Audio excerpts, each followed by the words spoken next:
മത്തായി എഴുതിയ സുവിശേഷം 19 അധ്യായം 13 വാക്യം. അവൻ കൈവച്ച് പ്രാർത്ഥിക്കേണ്ടതിന് ചിലർ ശിശുക്കളെ അവൻ്റെ അടുക്കൽ കൊണ്ടുവന്നു.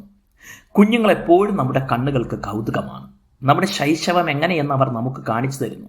കുഞ്ഞുങ്ങളോടൊപ്പമായിരിക്കുമ്പോൾ നാം അവരെപ്പോലെ ചെറുതാകുന്നു. മറ്റുള്ളവരുടെ സഹായം കൂടാതെ ഒന്നും ചെയ്യാനാകാത്ത നിസ്സഹായരാണെന്ന് അവരെക്കുറിച്ച് ചിന്തിക്കുമ്പോൾ എപ്പോഴും അവരെ സഹായിക്കാൻ സ്വമനസ്സോടെ നാം തയ്യാറാകും.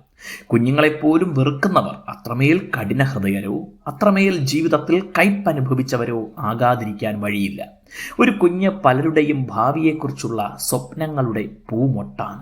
ഈ കുഞ്ഞ് വളർന്നു വലുതാകുമ്പോൾ കുടുംബത്തിൻ്റെ ആഗ്രഹങ്ങൾ നിറവേറ്റുമെന്നും നാടിന് ഉപകാരിയാവുമെന്നൊക്കെ പ്രതീക്ഷ നൽകുന്നു. അവരുടെ ബാല്യം അങ്ങനെയുള്ള ലക്ഷ്യങ്ങളിലേക്ക് അടിത്തറയിടാൻ ഏവരും ആഗ്രഹിക്കുന്നു. ആധുനിക ലോകത്തിൽ കുഞ്ഞുങ്ങളെക്കുറിച്ചും അവരുടെ സ്വഭാവ രൂപീകരണത്തെക്കുറിച്ചും ധാരാളം പഠനങ്ങൾ നടക്കുന്നുണ്ട്.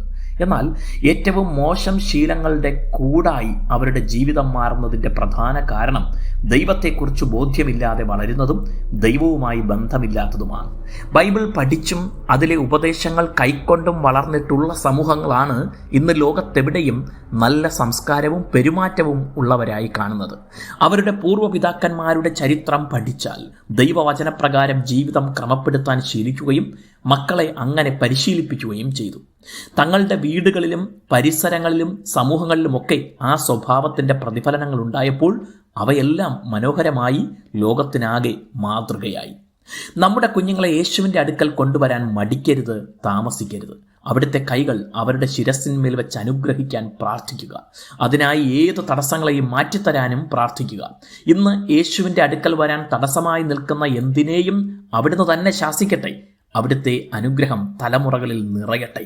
ദൈവം നമ്മെ അനുഗ്രഹിക്കട്ടെ.